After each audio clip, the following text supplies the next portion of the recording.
Welcome back to the third episode of our branding series.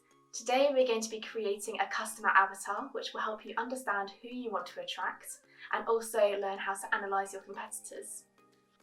A customer avatar is a detailed profile of your ideal customer. Now, the point of this exercise is to focus on one person rather than making assumptions and categorising them into a group. This will give you a better understanding of who they are. I've attached a worksheet to this video, so click the link below to download it. Now, I'll go through this customer avatar sheet with you, and I've got an example just to give you an idea of the kind of details that we're looking for. So, for this customer avatar, we have Chloe. She is 24 years old and has started a new job as an assistant marketing manager.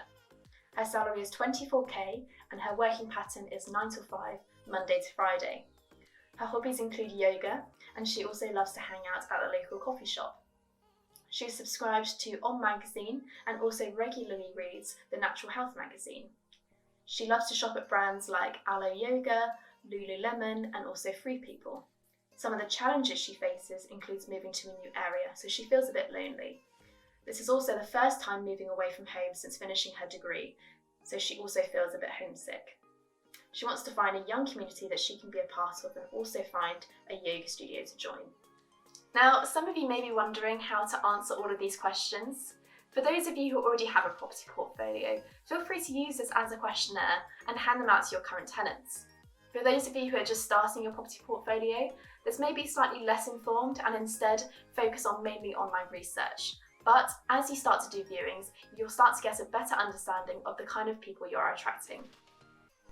For any business, I would suggest developing at least 3 or 4 different customer avatars to show the range of your market audience. Now, you can clearly pick out key areas and attract them using their interests. You'll be in a much stronger position to approach these individuals and appeal to them as a person rather than as a group. Now, going back to my example, I know a few other housemates enjoy yoga as well, so perhaps I can find out which yoga studio they attend and hand out some leaflets and explain what we do. Maybe I can organise a discounted rate for our tenants and attract others that focus on wellbeing as well. So, once we have developed our customer avatars, we can now move on to analysing our competitors. Having a clear understanding of who our competitors are and what they do will help us determine how we can differentiate ourselves and stand out. Now, we also have a worksheet for this, so again, click the link below to get your template. We have 6 points that we use when analysing our competitors. Number 1. Start by determining who they are. So the easiest way to start conducting your research is to perhaps find a firm of adverts online that stands out for you. Do they have a brand name that you can Google? The other option is to ask current tenants if they viewed other properties and what their experience was. Step 2. Determine what they offer and their USP. Analysing your competitor's product. So what I mean by this is find out how many properties they have, what they look like and what they're offering. So for example, do they have ensuite bathrooms or are they offering shared bathrooms? How much are the rooms and are they doing well? Step 3, take note of their online presence. So do they have a brand name and a logo?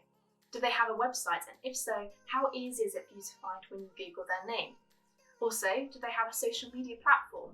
And if so, how many followers do they have? Step 4 is analyse their content strategy. So determine the frequency of their social media posts.